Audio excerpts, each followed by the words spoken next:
Welcome to The Explainer. Today we're diving into a research paper that's making some pretty wild claims.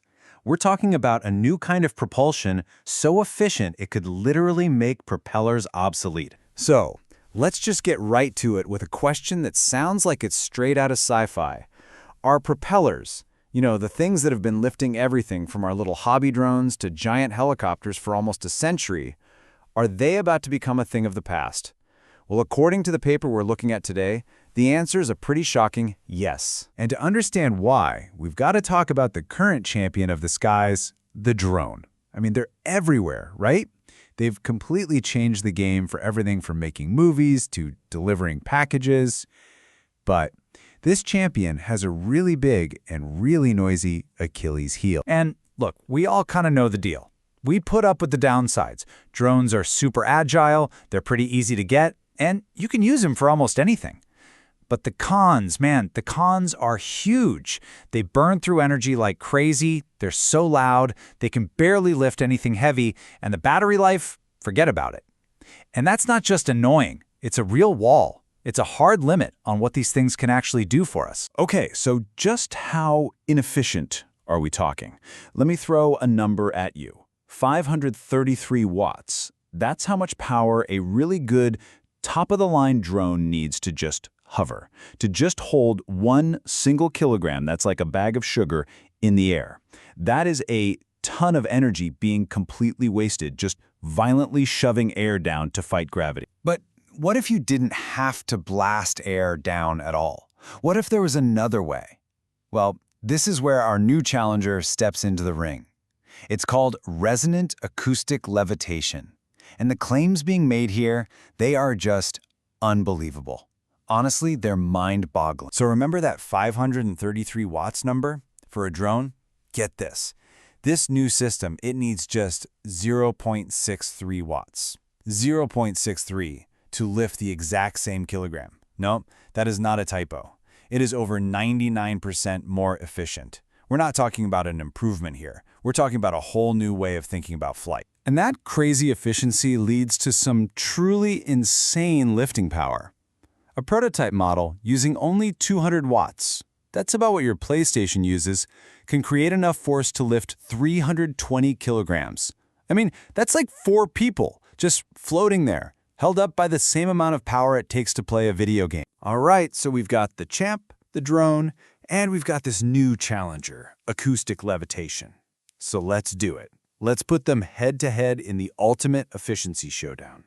All these numbers come straight from the detailed simulations in the research. And honestly, the difference in just raw efficiency is it's kind of hard to even wrap your head around until you see it like this.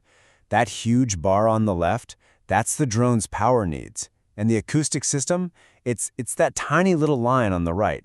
It's so small you can barely even see it. That is the gap in performance we are talking about. It's a blowout. And this insane efficiency advantage just steamrolls through every other important metric. Let's look at endurance. A heavy lift drone might get, almost 4 hours if it's lucky. The acoustic system, 25 hours. Not even close. Max payload? The drone is struggling with maybe 3 kilos. The acoustic system is designed for 320. But the real knockout punch is the cost. It's not just a little cheaper. We are talking about whole different universes of cost. Actually, let's just put a number on it. The paper's analysis, when you crunch all the numbers, energy, how much it can carry, how far it can go, concludes that this tech could be 1,000 times cheaper to operate than a drone. 1,000 times. That's not an improvement, that's a revolution, a total game changer. Okay. I know what you're thinking. How? How is any of this even possible? It sounds like magic, but it's not. It's just really, really clever physics. And it all happens inside this shape that the paper calls a spherical torus, which, let's be honest, is basically a fancy high-tech donut. The secret sauce here is something called acoustic resonance, and it's way easier to understand than it sounds, I promise. You know when you push someone on a swing? If you just push whenever, it's clumsy, doesn't really work. But if you time your little pushes perfectly with the swing's own rhythm, that person goes flying way higher with almost no effort from you. That's resonance. And this system does that exact same thing, just with sound waves instead of a swing. So here's the play-by-play.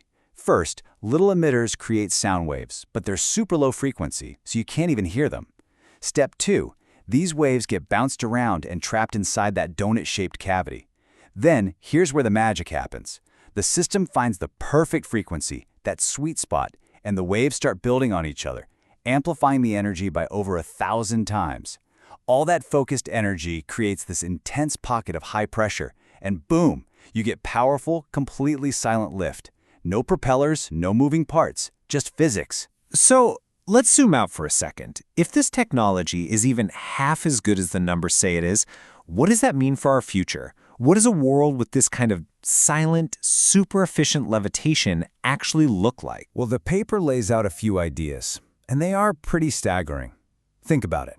Quiet, efficient air taxis buzzing around our cities instead of noisy, rattling helicopters. Or picture massive cargo ships that don't even touch the water, just levitating above it, powered forever by the sun. It even scales down to the tiniest level, like insect-sized spy drones powered by vibrations. And maybe the wildest part of all of this? This isn't some pie-in-the-sky billion-dollar project. The paper estimates you could build a working prototype for about 48 grand. Look, when something new comes along that is over 99% more efficient and 1,000 times cheaper, you can't even compare it to what came before. It's not in the same league, it's not even playing the same sport. It creates its own category. So the real question we have to ask ourselves isn't if a technology like this is going to change the world. The question is, how fast?